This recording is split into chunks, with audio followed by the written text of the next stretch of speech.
నమస్తే. నేను Kittu. Welcome to BRK legal. ఇప్పుడు మనం మెయింటెనెన్స్ గురించి తెలుసుకుందాం. మనతో పాటు అడ్వకేట్ మాలతి గారు ఉన్నారు. వారితో మాట్లాడదాం. Hello ma'am. హలో. అంటే మెయింటెనెన్స్ అంటే ఏంటి? ఈ మెయింటెనెన్స్‌ని ఎవరు తీసుకోవచ్చు?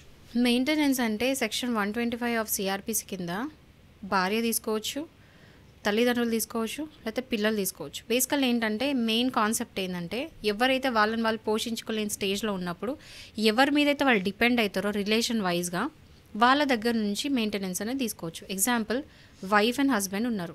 సో వైఫ్కి అసలు హస్బెండ్ డబ్బులు ఇవ్వట్లేదు, అంటే భార్య కూడా ఖర్చులు ఉంటాయి కదా, సో మనీ అనేది ఇవ్వట్లేదు, కంప్లీట్గా ఏమి ఇవ్వకుండా ఇంట్లో ఉంచుతున్నాడు. ఆ వైఫ్ అప్పుడు హస్బెండ్ మీద వేయొచ్చు, ఇంట్లో వండుకుంటా కూడా మెయింటెనెన్స్ వేయొచ్చు, ఇంట్లోంచి బయటికి వెళ్ళిపోయినా కూడా వేయొచ్చు. బేసికల్ ఏంటంటే తనని తను పోషించుకోలేని పరిస్థితులు ఉంది కాబట్టి.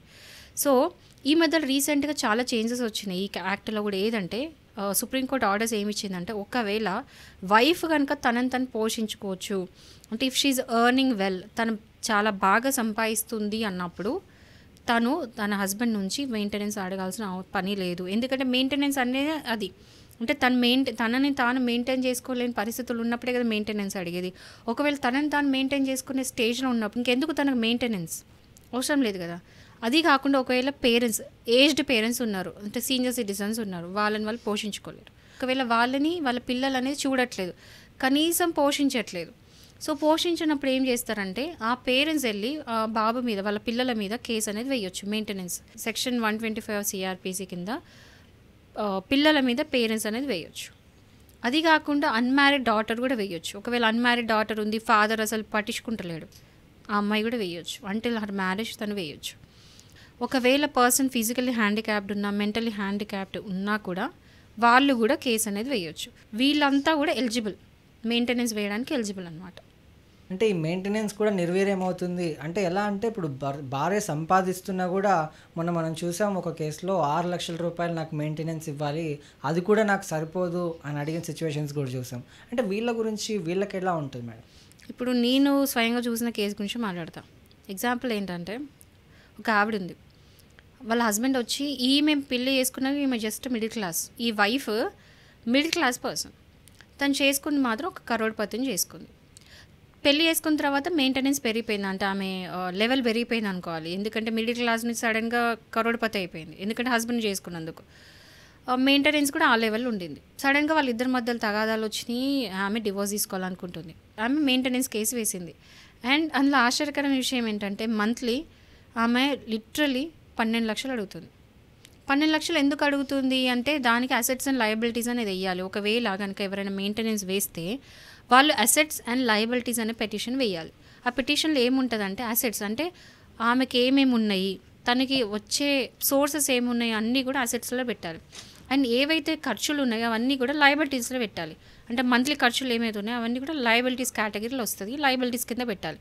సో అసెట్స్ అండ్ లయబిలిటీస్ చూసి కోర్ట్ ఏం చేస్తుందంటే, ఆమెకి ఎంత అవసరం ఉంది, ఆమెకి ఎంత వస్తున్నాయి, ప్లస్ హస్బెండ్ ఎంత సంపాదిస్తున్నాడు, ఇవన్నీ కూడా లెక్కలో అంటే పరిగణంలోకి తీసుకొని గ్రాంట్ అనేది చేస్తారు. మెయింటెనెన్స్ ఈ మంత్లీ ఇంత అని చెప్పేసి కోర్ట్ అనేది గ్రాంట్ చేస్తుంది.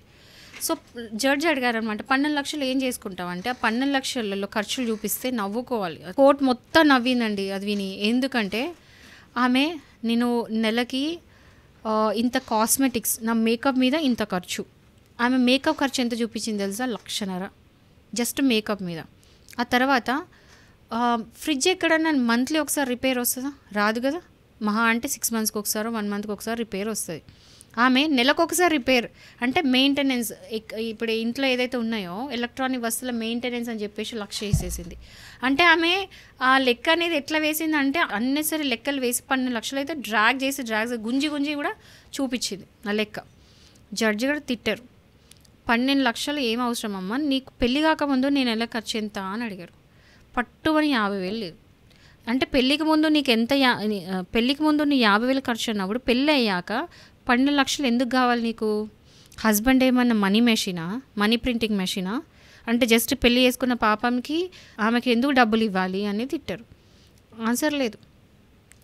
అప్పుడు ఎంత ఇచ్చారు తెలుసా, ఆలిమని జస్ట్ 1 lakh ఇచ్చారు. అది కూడా ఏంటి, వాళ్ళ హస్బెండ్ స్టేటస్, పొజిషన్, మనీ బట్టి ఆమెకు 1,00,000 అనేది ఇచ్చింది. నా దృష్టిలో అయితే 1,00,000 కూడా అనవసరం. ఎందుకంటే పెళ్లి ముందు ఆమె 50,000 కూడా ఖర్చు ఉండేది కాదు. సో దీన్ని ఎంత దుర్వినియోగం చేసుకుంటున్నారంటే లేడీస్, విమెన్ వచ్చి మహిళలు మెయింటెనెన్స్ అనే కేసు. బట్ అప్రిషియేట్ చేయాల్సిన విషయం ఏంటంటే సుప్రీంకోర్టు ఇప్పుడు అవుతున్న చాలా కేసెస్లో ముందుకు వచ్చి మరీ కూడా చాలా సవరణలు అనేది చేస్తుంది. అంటే చాలా చేంజెస్ తీసుకొస్తుంది. ఒకవేళ కనుక వైఫ్ తనని తాను పోషించుకునే పరిస్థితులు ఉంటే మాత్రం మెయింటెనెన్స్ అడగొద్దు, రూపాయి కూడా ఇవ్వద్దు అని చెప్పేసి. ఇది ఎవరికంటే ఎలిజిబుల్ లేరు, అసలు ఆమెకి క్వాలిఫికేషన్ లేదు, సంపాదించుకునే అవకాశమే లేదు, అలాంటప్పుడు మాత్రమే మెయింటెనెన్స్ అడగండి. అండ్ కోర్ట్స్ కూడా ఇది దృష్టిలో పెట్టుకొని జడ్జిమెంట్స్, వర్డిక్స్ ఇవ్వండి అని చేసి స్ట్రిక్ట్గా ఆర్డర్స్ అనేది పాస్ చేశారు సుప్రీంకోర్టు. సో ఎవరైనా సరే ఒకవేళ అబ్బాయిలు ఒకవేళ కనుక మీ వైఫ్స్, హస్బెండ్స్కి చెప్తున్నాను, ఒకవేళ మీ వైఫ్స్ వచ్చి అన్నెసరిగా మీ మీద 498 కేసు పెట్టినా, అన్నెసరిగా మెయింటెనెన్స్ కేసు వేసినా, అన్నెసరిగా యాలిమనీ వేసినా కూడా భయపడొద్దు, ప్యానిక్ అవ్వద్దు. వెంటనే ఒక అడ్వకేట్ని కలవండి. మీరు దానికి సంబంధించింది ఏమేమి చేయాలనేది అడ్వకేట్ ఖచ్చితంగా సజెస్ట్ చేస్తారు. అండ్ ఒకవేళ వైఫ్ కనుక 498 కేసు పెట్టినా, మెయింటెనెన్స్ అలాంటిది ఏం పెట్టినా కూడా ప్రాపర్గా భయపడకుండా ప్రాపర్గా ఎవిడెన్స్ అనేది గ్యాదర్ చేసుకోండి. ఆమెకు అగెయిన్స్ట్గా ఆమె మిమ్మల్ని ఎంత క్రుయాలిటీకి గురి చేసింది, ఆమె మిమ్మల్ని ఎంత హెరాస్ చేసింది, ఎంత టార్చర్ పెట్టింది అనేది ఎవిడెన్స్ గ్యాదర్ చేసుకోండి. ఆ ఎవిడెన్స్ గ్యాదర్ చేసుకొని కోర్టులో ప్రొడ్యూస్ చేయండి. అప్పుడు ఖచ్చితంగా మీ ఫేవర్లో వస్తుంది. ఇప్పుడు చట్టం ఎప్పుడు కూడా ఉమెన్ ఫేవర్లో ఉంది అని అంటున్నారు, కాదనను. ఎంత ఫేవర్లో ఉన్నా కూడా మీ దగ్గర కనుక ప్రాపర్ ఎవిడెన్స్ ఉంటే, ఆమెకి మీ వైఫ్కి తగ్గట్టు కనుక మీ దగ్గర ప్రాపర్ ఎవిడెన్స్ అనేది ఉంటే ఖచ్చితంగా మీరు కేసు గెలుస్తారు. భయపడొద్దు.